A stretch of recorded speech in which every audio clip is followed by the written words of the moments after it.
Hey, old hags and dirty rags. I'm sorry. That was rude.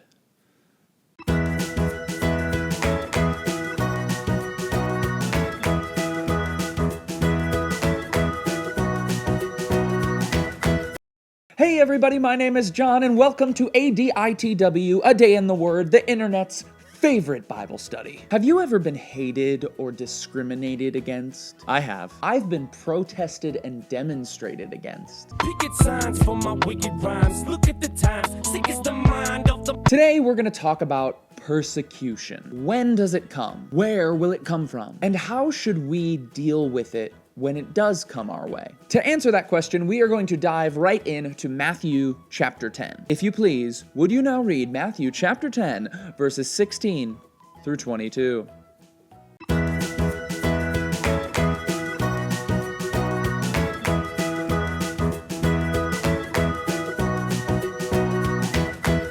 So this chapter in my Bible is entitled, Jesus Sends Out the 12. And in it, Jesus is giving this speech to his disciples, commissioning them to go out and do his work among the people of Jerusalem. And these words that Jesus speaks here are extremely applicable for our lives today if we desire to go out into our towns and into our schools and into our cities and do the same. So if that's you, it's time for Jesus to give us a little pep talk. What are you gonna do?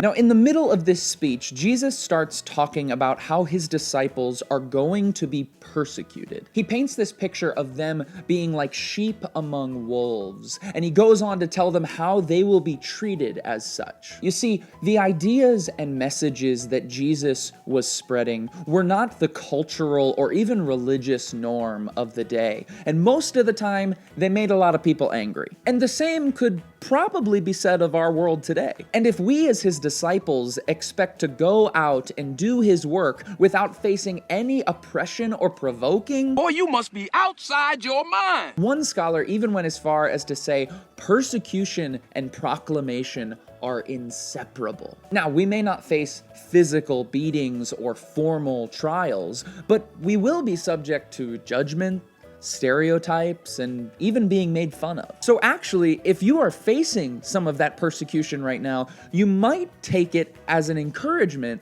that you're on the right track. Jesus makes it very clear in this speech, if you are going to be my disciple, you are going to be persecuted. And he even goes as far as to say that it might be someone who's very close to you, even someone within your own family. Again, Jesus is not pulling any punches here. His message is so countercultural that it will prove offensive or even scary to anyone that is controlled by their desires of this world. And that includes a family member. So you're gonna face persecution. Thanks for the encouragement, Jon. But how are we to react when it comes our way? How can we deal with mistreatment in a way that still honors God? Well, lucky for us, Jesus speaks on this as well.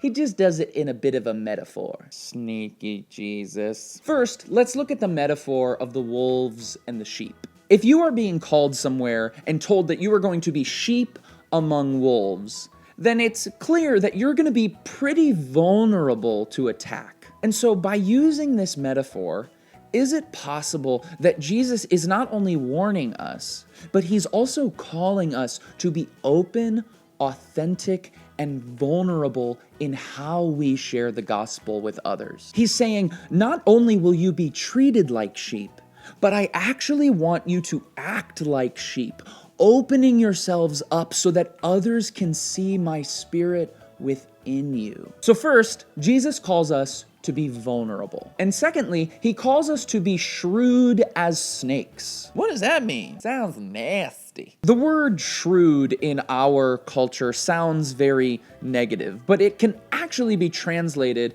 as wise. It can be really easy for us to sort of lose our heads and say something we don't mean when we feel that someone is hating on us. But the writer of James encourages us, as Jesus's modern day disciples, to be quick to listen, slow to speak, and slow to become angry. But it can also be really easy to just throw ourselves into situations and say, well, God's going to take care of it. Jesus here is calling his disciples to be wise in how they interact with others, especially those who are persecuting them. Take faith-filled, calculated action. Don't answer with a harsh word. And lastly, Jesus calls his disciples to be innocent as doves. Aww.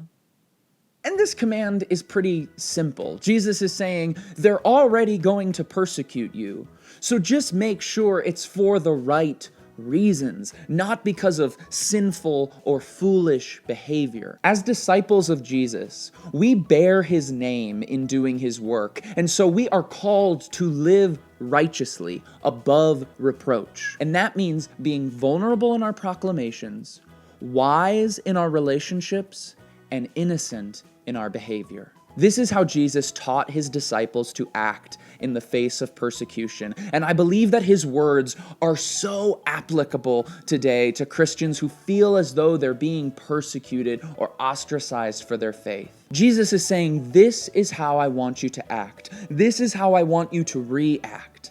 And if you do this, then nothing can distract from the beautiful message that you have come to share.